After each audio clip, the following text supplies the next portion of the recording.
I'm Dr. Emma Milne. You probably heard that on the 1st of September, the American state of Texas introduced legislation that effectively made it almost impossible for most women to access abortion after their pregnancy has reached 6 weeks. This obviously has a detrimental and significant impact upon the rights of women in Texas and their ability to access abortion, but it's important for the rest of us from other parts of the US as well as from around the world to think about the consequences that this has upon our rights too.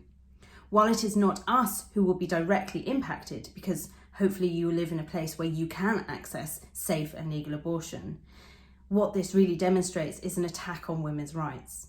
Therefore, we need to be exploring this, we need to be talking about it. The reality is that making abortion illegal or making it incredibly difficult to access doesn't stop abortion happening. It doesn't reduce the number of women who need abortions. Abortion is a fundamental aspect of women's healthcare.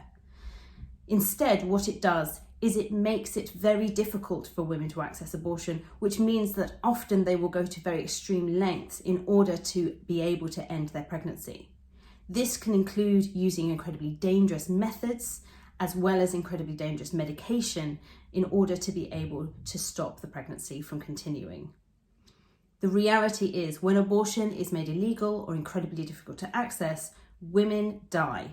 They die as they are trying to end their own pregnancy. We saw this in Britain prior to the enactment of the 1967 Abortion Act, and I imagine that sadly they're going to see this in Texas as well. We also need to keep in mind that when bans like this are put in place, it is certain groups of women who bear the brunt of the harshness of the law.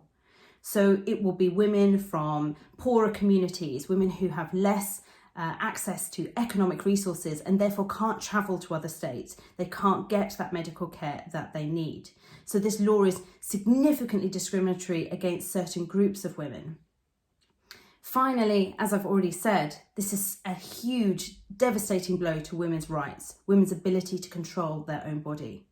We need to bear in mind that Texas is a state that has refused to have any form of legislation that would require mask wearing.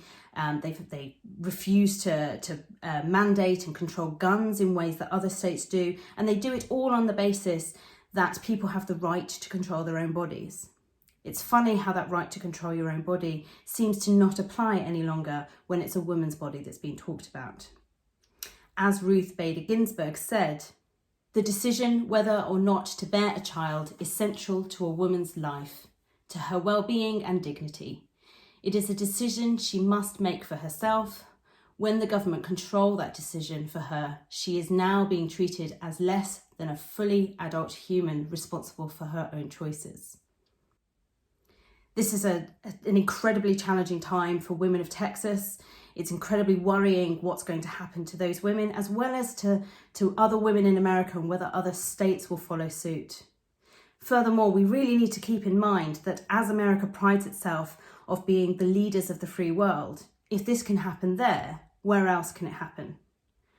What's happening in Texas now reminds us that women's reproductive rights really do exist on a knife edge.